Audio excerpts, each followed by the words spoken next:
Bisnis MLM dan bisnis konvensional. Oke ya, nah, di sini aku mau bahas antara bisnis konvensional dengan bisnis MLM ya. Mungkin kalau ditanya pilih mana nih bro, kalau mau pilih MLM atau konvensional, ya berbeda cerita dengan orang yang pembenci MLM ya. Mungkin udah pasti bilangnya konvensional. Kalau aku di sini sih netral ya, karena aku juga pembisnis konvensional juga pembisnis MLM, dua-duanya aku jalankan ya. Nah, kalau aku boleh pilih, sebenarnya aku lebih cenderung ke MLM sih ya. Tapi baik MLM atau konvensional, tapi yang paling penting itu adalah menghasilkan keuntungan itu yang perlu diperhatikan ya. Nah, eh, kenapa kok saya lebih cenderung ke MLM? Yaitu MLM itu satu ya, modalnya murah. Terus kedua, kita jalaninya apa ya, bisa tersistem gitu ya. Karena kalau di MLM itu kan ada sistemnya ya, bonus-bonus kita semakin punya banyak member maka pendapatan kita akan semakin besar juga gitu. Nah, mungkin ada yang berpendapat kayak gini yang salah kaprah ya, yang akhirnya eh, kalau bisnis MLM itu ngenakin yang atas. Sebenarnya enggak juga, karena apa?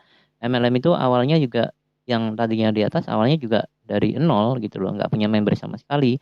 Dia harus kalau bilang ngenakin yang atas ya, eh, kita orangnya dia itu sudah tiba-tiba langsung jadi leader aja kayak gitu, jadi top leader aja, sudah punya langsung banyak member, enggak kayak gitu ya. Semuanya berawal baik konvensional atau MLM itu sama-sama memulainya dari bawah, enggak langsung dari besar ya. Jadi yang dulu top leader ya, itu dia juga awalnya juga nawarin-nawarin gitu, tolak-tolak kayak gitu ya. Mungkin ya banyak juga ketemu sama orang yang nggak suka MLM, itu udah pasti ya. Tuh.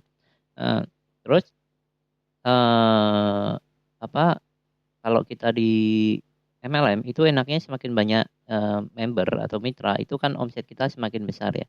Kalau di konvensional kita mau dapat modalnya selain besar ya. Contoh aja kita mau buka sebuah lapak gitu ya, butuh modal 5 juta gitu ya. Nah, 5 juta itu untuk mendapatkan penghasilan atau mendapatkan keuntungan itu sekitar 1 juta semuanya gitu ya. Satu bulannya 1 juta dapat keuntungannya itu. Nah, kalau kita mau dapat keuntungan 2 juta ya kita nambah lapak lagi, berarti nambah modal lagi kan jadi 10 juta.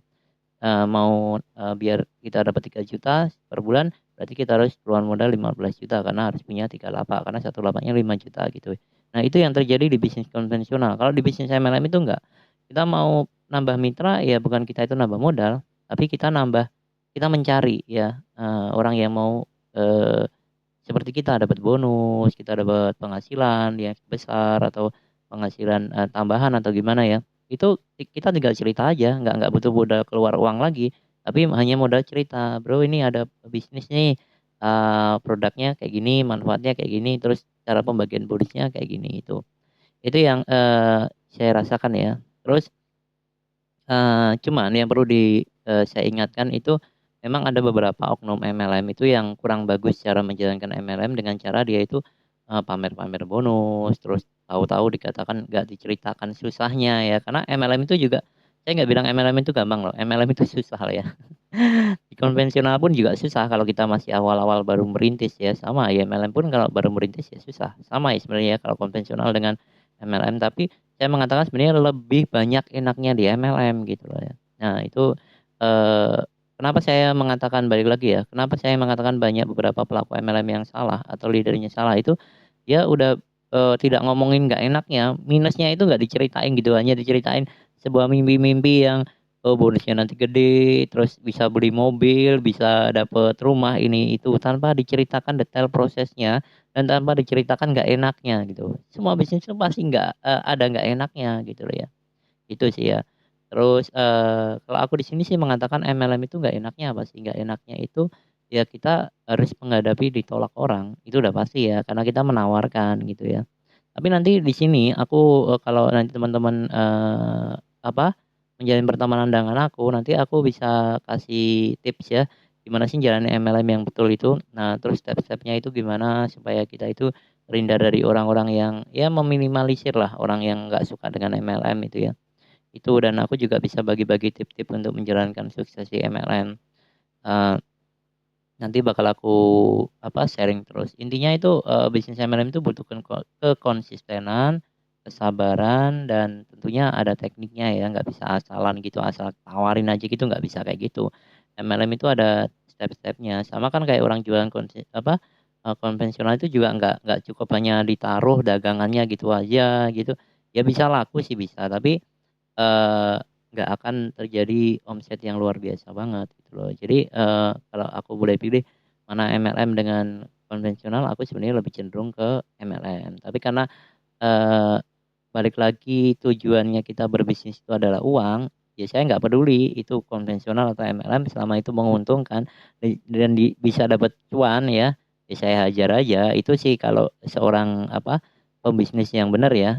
Terus masalah risiko ya pasti ada, semua bisnis konvensional, bisnis MLM itu, semua ada risiko. Tapi kalau kita teliti lebih dalam lagi, sebenarnya bisnis konvensional itu memiliki resiko kerugian yang sangat besar ya. Contoh aja nih, kita mau buka, eee, apa, usaha apa gitu dengan modal 5 juta ya udah, ketika kita mengalami kerugian nggak laku kayak gitu ya, apakah itu bisa balik modal? Ya nggak bisa juga ya. Bisanya kita, meminimalisir kerugian aja, kita jual gerobaknya, tadinya belinya 2 juta atau 3 juta, jual cuma 1,5 juta, terus produknya mungkin belum tentu bisa kejual ya, semuanya kita jual gorengan nih, udah kita bikin nih ya, terus kita jual nggak laku ya, kalau nggak dimakan sendiri akhirnya dibuang ya, kurang lebih kayak gitu. Jadi resikonya lebih besar gitu loh. Kalau di MLM sih enggak ya, kita gabung, terus habis itu, kita beri produknya, kalau kita join-nya kalau MLM ya kebanyakan itu modalnya nggak lebih dari 500 ribu, nggak jarang banget ada MLM yang modalnya jutaan, itu jarang banget. Rata-rata di bawah 500 ribu. Tapi kalau bisnis konvensional itu rata-rata modalnya banyak ya. Ya ada sih yang di bawah 500 ribu, tapi rata-rata di atas 500 ribu, bahkan bisa mencapai puluhan juta untuk bisnis konvensional ya. Kalau kita mau buka, warung makan gitu ya, sewa tempat ya bisa puluhan juta gitu lah. Kalau nggak sewa lah dipikirnya waktu bangun, tempat usaha itu nggak butuh modal, ya butuh lah ya untuk bangun, terus untuk ya macam-macam lah ya. Jadi sebenarnya bisnis, konvensional itu lebih besar resikonya, lebih besar modalnya, dan kesuksesannya, keuntungannya juga belum tentu gitu loh, masih tanda tanya gitu. Di MLM, modalnya kecil, terus, resikonya lebih kecil juga, itu menurut aku. Terus suksesnya juga belum tentu sukses juga ya kan, dan nggak mungkin ya di semua bisnis itu akhirnya semuanya sukses, itu juga nggak mungkin, pasti ada yang gagal. Walaupun ada nih penjual nasi goreng, itu dia sukses, belum tentu yang kita ngikut dia nasi goreng belum tentu juga sukses jualannya kayak si itu, kayak gitu ya. Kurang lebih jadi, menurut aku lebih enak mana bisnis MLM dengan bisnis, konvensional, saya rasa lebih enak di bisnis MLM, itu menurut saya ya. Tapi kalau menurut, teman-teman yang lihat video saya berpendapat lain, ya itu oke, nggak masalah ya. Karena tiap orang itu memiliki pola pikir yang berbeda gitu guys ya. Yang penting, bisnis itu dijalanin aja ya gitu ya, yang serak dengan hati kita gitu ya. Oke teman, itu dulu video dari aku, nanti aku bakal share lagi ya tentang, bisnis-bisnis yang nggak hanya bisnis MLM aja sih, banyak nanti bisnis yang aku share, boleh deh ikutin video aku terus-terus ya. Oke, sampai sini dulu.